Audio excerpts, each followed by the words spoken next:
Bienvenue sur ma chaîne. Après Luis Suarez, Sergio Busquets et Jordi Alba, Ángel Di María peut rejoindre le royaume de vieux amis Lionel Messi et l'Inter Miami. À l'expiration du contrat de 36 joueurs à Benfica où il évolue depuis l'été 2023, il réalise une bonne saison, marquant 9 buts et 11 passes décisives en 28 matchs, mais il ne la mérite pas aux anciens en Europe. Avant de continuer, prends le temps de souscrire et appuyer sur la touche de notification pour les futures vidéos. Eusan ESPN Argentine nous dit qu'Elfideo peut traverser l'Atlantique comme beaucoup d'autres sportifs avant lui. Attention cependant, nous ne savons pas quand cela pourrait arriver. Il a eu la chance de revenir quelque temps à Rosario, où il est né et où tout a commencé pour lui. Le joueur mondial de l'année 2022 surprendra les Américains avec son pied gauche. Reste à savoir si la belle histoire de passera par Rosario ou si Di María foulera le gazon de la MLS et la fin de la Copa América. Heure d'été, Lionel Messi a joué avec 8 Argentins en Floride. L'un d'eux est Federico Redondo, le fils de Fernando Redondo, âgé de 21 ans, est un prometteur joueur national argentin qualifié pour les Jeux Olympiques de Paris 2024 11 février. Publiquement, Fernando Redondo ne sait pas s'il est devenu le record du Ballon d'Or et celui de l'Albiceleste U23 comme au Jeux 24 juillet 9 août en football masculin. Je n'ai pas eu l'occasion de poser cette question, a déclaré celui arrivé à l'Inter Miami le mois dernier lors d'une conférence de presse à la discothèque d'Atlanta United mercredi à jeudi à partir de 13h30. Attention, on ne sait toujours pas si Lionel Messi participera au tournoi olympique de football après la Copa América en Argentine du 20 juin au 14 juillet. Son ami Javier Mascherano, l'entraîneur, a été contacté par le joueur argentin U23 il y a quelques mois, mais depuis, l'Inter Miami aurait refusé de permettre au capitaine de 36 ans de se rendre aux Jeux Olympiques en France. Tout le monde a été surpris.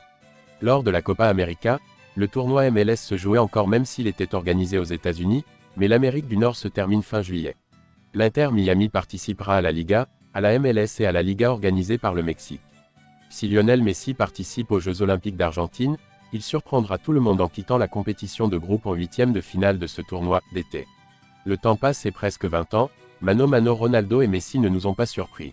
Même s'il évolue désormais dans des ligues dites petites, l'une en Saudi Pro League et l'autre en MLS, ils apprennent encore le dur métier de marquer des buts. Lundi soir, lors de la dernière journée de la Ligue royale saoudienne, Cristiano Ronaldo, Al Nassr, a inscrit 2 buts supplémentaires contre Al Ittihad 4-2, devenant ainsi vice-champion de la saison avec 35 buts, battant Abderrazak. Record de Hamdallah de 34.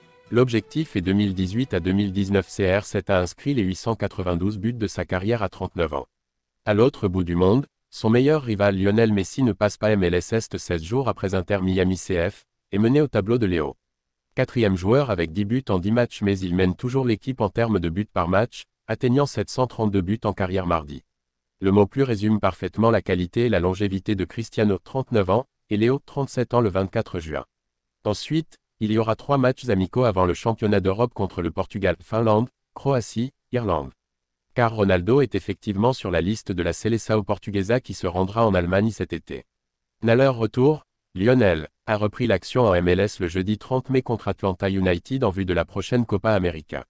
Et Léo est naturellement inclus dans la liste de l'Albiceleste qui ira aux USA cet été.